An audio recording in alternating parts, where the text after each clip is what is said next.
नमस्कार, काम की बात देख रहे हैं आप और मैं हूं आपके साथ अंजलि यादव। अगर आपका भी टैक्स टोटल देनदारी से ज्यादा कटा है तो आप इनकम टैक्स स्लैब के अकॉर्डिंग रिफंड ले सकते हैं। साथ ही आप अपने रिफंड का स्टेटस भी पता कर सकते हैं। अगर आपको अब तक अपना इनकम टैक्स रिटर्न नहीं भरा है, अगर आपने अभी तक, तो जल्द ही फाइल कर दे, क्योंकि इनकम टैक्स डिपार्टमेंट ने साल 2022-23 के लिए टैक्स रिटर्न भरने की जो लास्ट डेट है वो 31 जुलाई तय की है। इस तारीख के बाद अगर आप इनकम टैक्स रिटर्न फाइल करते हैं तो आपको भारी जुर्माना देना पड़ सकता है। इसलिए आईटी डिपार्टमेंट भी बार बार टैक्स पेयर्स को टैक्स रिटर्न्स भरने की सलाह दे रहा है। तो अगर आप भी समय रहते बिना पेनल्टी के टैक्स रिटर्न फाइल करना चाहते हैं तो अपना टैक्स रिफंड पा सकते हैं।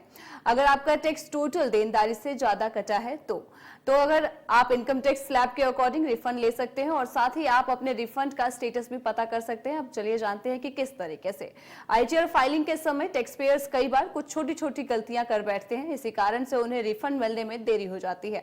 अगर आप भी पहली बार इनकम टैक्स रिटर्न फाइल कर रहे हैं तो कुछ गलतियों को करने से आपको बचना चाहिए, जैसे कि आपको आईटीआर फाइलिंग पोर्टल पर अपनी सही जानकारी भरनी होगी। इसके बाद बैंक अकाउंट डिटेल्स से लेकर मोबाइल नंबर और ईमेल आईडी सब कुछ बिल्कुल सही तरीके से भरना होगा, क्योंकि अगर आप सही डिटेल्स नहीं भरते हैं या फिर कोई भी एक डिटेल में कुछ मिस्टेक कर देते हैं तो ऐसे में आपको रिफंड मिलने में दिक्कत हो सकती है।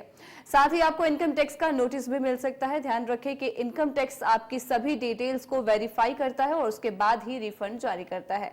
तो आइए अब जानते हैं कि आईटीआर फाइल करने के बाद रिफंड स्टेटस कैसे चेक करें।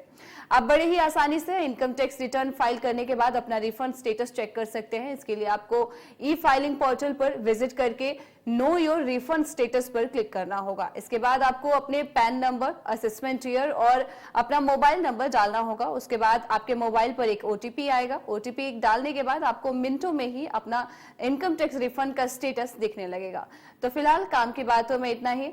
फिर से हाजिर होंगे कल ऐसी ही कुछ खास खबरों के साथ और यहाँ रुकेंगे एक छोटे से ब्रेक के लिए।